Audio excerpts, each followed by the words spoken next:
All right, thank you. Joining us for more on all of this, the president's fight with Twitter and more, former House Speaker Newt Gingrich joins us, a Fox News contributor. He's also the author of the upcoming book, Trump and the American Future.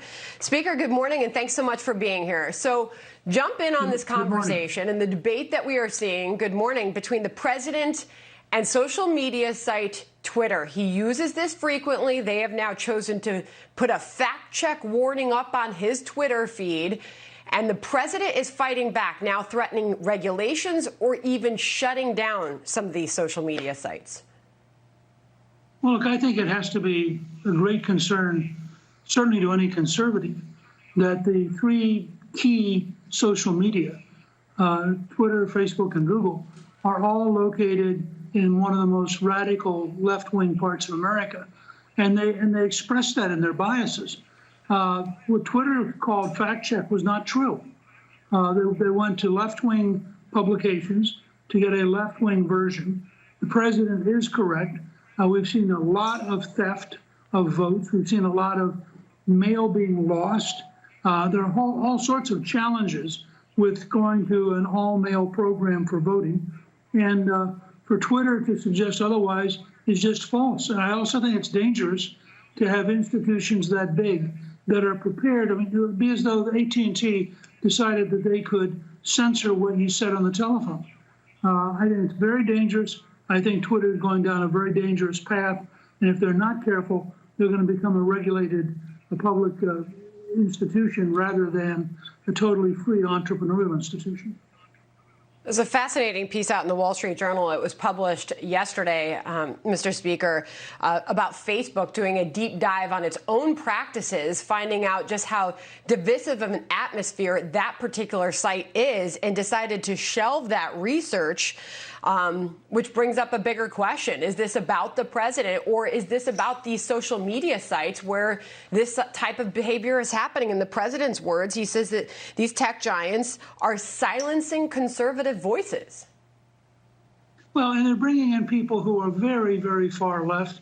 I think it's Google has not just recently brought in a woman who had been advising the Chinese Communist Party and who was actively opposed to Google working with the American Defense Department. If you look at some of these people and you think to yourself, you know, they are totally out of touch with everyday America. And I think that at some point they're going to run a real risk of having some interventions that, frankly, I don't want to see happen. But you can't have a free speech dominated by an institution which is determined only to allow its side to speak. And that's what all three of those institutions, Facebook, Google, and Twitter, have a track record of becoming more and more anti-conservative. So it's not just President Trump. It's anybody in America who has a traditional value or a traditional sense of patriotism or a traditional sense of American history. All those are under siege in those social media groups. On to Joe Biden in 2020, Mr. Speaker. I want to ask you about his controversial remarks that have not seemed to go away for the former vice president. Talking about picking a woman of color as his vice president. Here he is, still responding to that interview in a brand new interview. Listen. After your interview with the Breakfast Club, Charlemagne told CNN that he thinks a black woman as a running mate is necessary.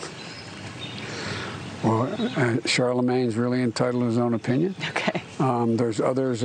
For example, I just was Jim Clyburn was just on The View, and he said it's not necessary. So you know, I'm going to pick the best person. So he claims that radio host was being a wise guy, and he was responding in kind. Is he going to be able to shake these remarks, or is he going to be able to put this behind him, Mr. Speaker? Well, I mean, what we've seen with Vice President Biden more and more frequently is that he'll probably end up putting this behind him by saying something even stranger. He's been going through a series of mistakes and gaffes and misstatements that just keep piling up. And I think it's a very mixed question in my mind whether he's better off to hide and not campaign at all and just let the anti-Trump vote carry itself, or whether he's better off to get out in public and let everybody see that, you know, he's really not prepared to be president at a time of crisis. And you can just tell when you watch him. I don't think he has the energy.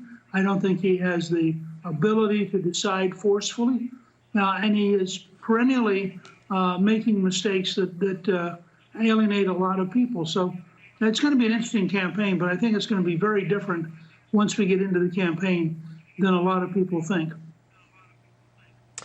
Former Speaker of the House, Newt Gingrich, it's always a pleasure to talk to you. Thanks for joining us. Good. Thank you.